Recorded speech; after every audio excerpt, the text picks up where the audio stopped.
और सायंकाल को केवल मात्र 2 मुख्य बिंदुओं के लिए चर्चा के लिए कैबिनेट एकत्रित हुई थी। सबसे पहले तो श्री नरेंद्र बागटा जी को कैबिनेट ने श्रद्धांजलि भेंट की और उनके परिजनों को इस दुख को सहन करने की शक्ति प्रदान करे, ऐसा ईश्वर से प्रार्थना की और उनकी आत्मा को भगवान अपने चरणों में जगह दे, ऐसी प्रार्थना के साथ 2 मिनट का मौन रख करके अगली कैबिनेट की चर्चा को प्रारंभ किया।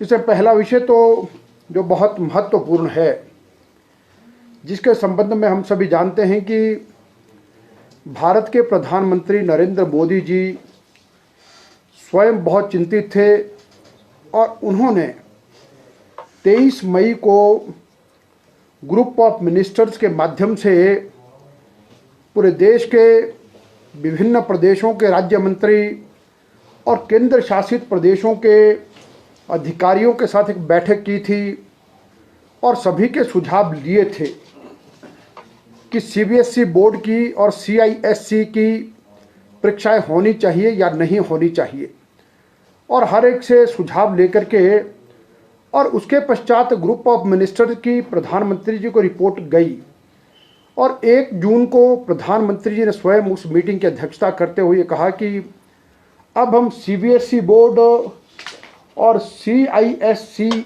की परीक्षाओं को नहीं करेंगे और उनको कोई क्राइटेरिया बना करके उसके अंतर्गत बच्चों को पास किया जाएगा। और उस विषय पर कैबिनेट में चर्चा हुई तो यहाँ भी कैबिनेट ने उसी बात को लेकर के कहा कि जो जैसा प्रधानमंत्री जी ने ट्वीट किया था कि हमको बच्चों की सेफ्टी ज़्यादा महत्वपूर्ण है और इसलिए +2 की जो परीक्षाएं हैं Himachal Pradesh board of school education की, उनको कैंसिल किया गया है और अभी उसका क्या क्राइटेरिया होगा उसको तैयार करेंगे, क्योंकि हम सभी को भली प्रकार इस बात की जानकारी है कि अभी तक भारत सरकार ने भी अभी तक वो यानी क्राइटेरिया भी फिक्स किया नहीं कि हम किस आधार पर कैसे बच्चों को नंबर दे करके उनको पास करेंगे। और अभी 4 जून को ऑनरेबल सुप्रीम कोर्ट में भी एक सुनवाई हुई थी, तो ऑनरेबल सुप्रीम कोर्ट ने भी कहा है कि भाई आप किस आधार पर इन बच्चों का रिजल्ट बनाएंगे और कैसे बच्चों को प्रमोट करेंगे। तो वो जैसे आएगा तो हिमाचल प्रदेश सरकार भी जैसा सीबीएसई और भारत सरकार के द्वारा आएगा तो उसके आधार पर जो है अपना क्या मानदंड होंगे उसके आधार पर हम उसको आगे करेंगे। एक पहली बात तो ये शिक्षा के संबंध में की गई।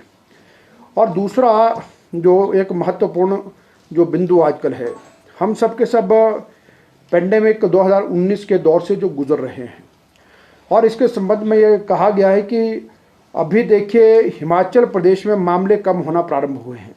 लगभग अभी हम 10,000 से कम हैं, 9700 कुछ हो गए हैं और स्थिति सामान्य हो और अच्छा सुधार हो, ऐसी हम ईश्वर से प्रार्थना करते हैं। और इस सब में यह है कि अभी ये कहा है कि हम 14 जून प्रातःकाल 6 बजे तक, तो बहुत धन्यवाद, इतना ही।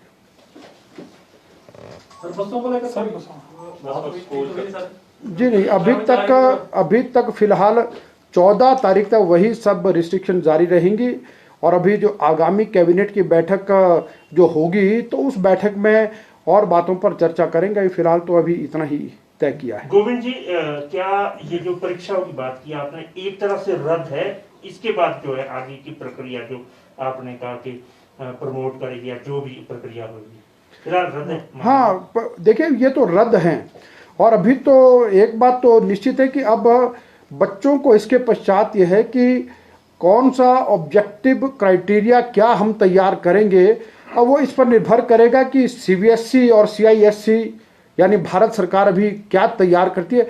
अभी भारत सरकार ने भी उसको तय नहीं किया है, तो वो तय करेंगे तो उस आधार पर हम भी अपने बच्चों को प्रमोट करेंगे। हाँ, एक जगह थोड़ा सा भिन्नता कुछ हो सकती है, क्योंकि हिमाचल प्रदेश में जो हमारा बोर्ड ऑफ स्कूल एजुकेशन है जिसमें 1,10,000 के करीब बच्चे भाग लेते हैं और उसमें हमारे प्रैक्टिकल्स मार्च के महीने में हो चुके थे और इंग्लिश का पेपर हमारा 13 अप्रैल को हो चुका था। इसलिए थोड़ा 19-21 का कोई अंतर हो सकता है, लेकिन मुख्य रूप से तो यही है कि जो सीबीएसई करेगी उस आधार पर ही हम चलेंगे। गोविंद जी, एक और सवाल है। एक बात ये निकल कर आई थी कि जब जी। तक पॉजिटिविटी रेट 5% से नीचे नहीं जाता है तब तक जो है रियायत नहीं दी जाएगी। ये केंद्र की गाइडलाइन थी, कोई लिखित में थी, मौखिक में थी, क्या ये भी सही है? देखिए, भारत सरकार की ओर से इस तरह के दिशा निर्देश तो आए हैं और इसीलिए अभी तक तभी ये कहा कि 14 तारीख तक सारी की सारी बंदिशें यथावत रहेंगी और तब तक स्थिति क्या बनती है उसके आधार पर फिर हम विचार करेंगे। सर, शिक्षण संस्थान कब तक बंद रहेंगे? अभी शिक्षण संस्थान भी जो बंदिशें हैं तो उसी के आधार पर बंद रहेंगे। और वैसे मैं आपकी जानकारी के लिए, ये आज का विषय तो नहीं था, पिछले कल हमने एक ईपीटीएम किया है और उस ईपीटीएम में लगभग प्रदेश के 81,000 लोग यूट्यूब और डायरेक्टली जुड़े थे। तो उसमें अधिकतर लोगों का सुझाव अभी यह है कि बच्चों की सेफ्टी से कोई समझौता नहीं करना चाहिए। तो अभी तक हम सुझाव ले रहे हैं और अभी आज से लेकर लगातार ये ईपीटीएम 9 तारीख तक चलती रहेगी। तो देखते हैं पूरे प्रदेश के अभिभावकों के और शिक्षकों के, छात्रों के, सभी के सुझाव आ रहे हैं और उनके अनेक प्रकार के प्रश्न भी हैं। तो उस सब में भी हम देखेंगे कि तब तक क्या स्थिति बनती है और उसमें मुख्यमंत्री हिमाचल प्रदेश जयराम ठाकुर जी को पूरी रिपोर्ट सौंपेंगे और उसके पश्चात हम आगामी निर्णय लेंगे। थैंक यू भाई लोग।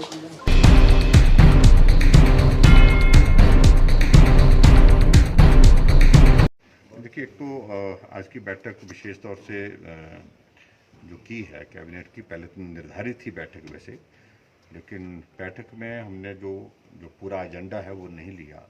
सिर्फ 1-2 विषयों पर हमने किए। एक तो सबसे पहले नरेंद्र बरागटा जी के दुखद निधन पर हमने श्रद्धांजलि दी 2 मिनट का मौन रख करके, और उसके बाद बाकी डिटेल जो है हमारी एजुकेशन मिनिस्टर आपको डिटेल में। सर, बोर्ड एग्जाम में कोई लेके कोई बड़ा फैसला जिसको बड़ा फैसला वो सुनाएंगे, शिक्षा मंत्री जी सुनाएंगे। Thank you, please, thank you.